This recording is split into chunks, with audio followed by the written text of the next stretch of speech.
Good evening मंडळी. आज दिवसभर आम्ही संत्रामध्ये गवत काढतोय आणि पहा किती छान रान केले आणि मूग पेरलेलं आहे मध्ये. आता मुगाचं उत्पन्न व्हावं हा हेतू नाही आहे, पण खत व्हावं. पहा हे गवत आहे ना, ते सांगायचं तुम्हाला. केना जातीचं गवत आहे. केना सगळ्यात बेकार गवत नाही लवकर आणि नुसतं पसरत जातं. हा हे मुळासकट रस असतो, म्हणजे पाऊस नसला तरी ते जगत राहतं ते ना. आणि उपटायला सोपं आहे. हे पा एक फांदी अशी एक फांदी जरी वर केली ना तर लगेच येतं ते हातामध्ये. हे पा आता हे उपटायला किती सोपं आहे. हे असं हे केलं की लगेच मुळापर्यंतच जात आहे. ह्या लगेच हे मूळ हातात येतं आहे. म्हणजे सोपं आहे उपटायला, पण खूप शेतकऱ्याचं कष्ट घेणारं आणि त्रास देणारं आहे. त्याच्यात पाणी असतं, त्याच्यामुळे ते पाऊस नसलं तरी आपोआप उगवतच राहतं. ते काढलं की उगवतं. याला म्हणतात केना. हे आहे केना गवत. आणखी कोणतं आहे? केनाच जास्त होता का आपल्या याच्यामध्ये? बाकीचं पण होतं ना. कांडी पडली तरी उगवतं. हे आहे केना. तुम्ही काय करता बरं याच्यासाठी? आम्हाला तर खुरपूनच काढायला लागलं. तणनाशक मारल्यावर काय होतं त्याला? लवकर जळत नाही. तणनाशकाने पण लवकर जळत नाही आहे ते. त्यामुळे खुरपणं बायका लावूनच काम केलेलं आहे, पण थोडंसं उरलेलं होतं म्हणून आम्ही घरगुती केलं आहे. पण आता संत्र्याला माशी लागायला लागली आहे, गळायला लागल्यात. हे फळांना माशी लागायला लागली आहे म्हणून असा सापळा लावला आहे. पहा, हा सापळा ओपन करता येतो का? हे पहा असं फळ गळतात हे असे. कुठे? इथे पण लावलं आहे ना. हां, माशी फळ खराब होतं असं डंख मारल्यावर माशीने पिवळं होऊन खराब पडतं ते.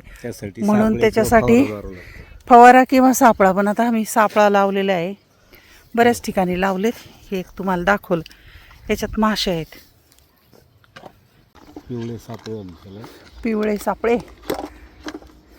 ह्याच्यामध्ये किती माशा मरून पडलेल्या आहेत. हे पहा, चिकट काहीतरी केमिकल असणार आहे त्याच्यामध्ये. खाली माशा पडलेल्या आहेत त्याच्यामध्ये. डंख मारतात फळांना. चिकट सापळे असं फळांचं नुकसान करतात. फवारा पण मारला ना आपण, पण काय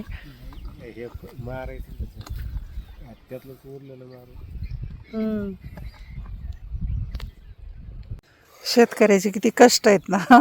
पहा, एका वेळी इकडचं गवत काढलं की इकडं वाढतंय, इकडचं काढलं की इकडं वाढतंय. आता हे खुरपणी झालेली आहे तरी सुद्धा परत आलेलं आहे. आणि पाऊस पण एवढा नाही आहे, अगदी थोडंसं बुरबुर झालेली आहे. आमच्या भागात काही जास्त पाऊसही नाही झालेला. मागच्या वर्षी वाहून चालले होते रानं आणि यावर्षी पाऊस नाही आहे.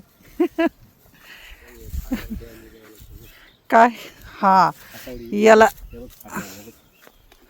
हां, हे काय तुटली फांदी ओझ्यानी. त्याला आता हे आणू लावू आपण. ते हे असं खूप ओझं झालं ना मग फांद्या तुटतात. आता त्याला बांबू लावायचे. असे सापळे लावलेत कुठं कुठं, पण सगळ्या संत्रा फुटला नाही त्याच्यामुळं. हा ना, याच्यात खूप आहेत ना. सकाळी बांधलं का? खुरपणी झालेली होती, पण त्या कोपऱ्यापर्यंत जाईपर्यंत परत केना उगवलेला आहे. हे पहा, असं फळांचं नुकसान होत आहे. गळून पडत आहेत फळं.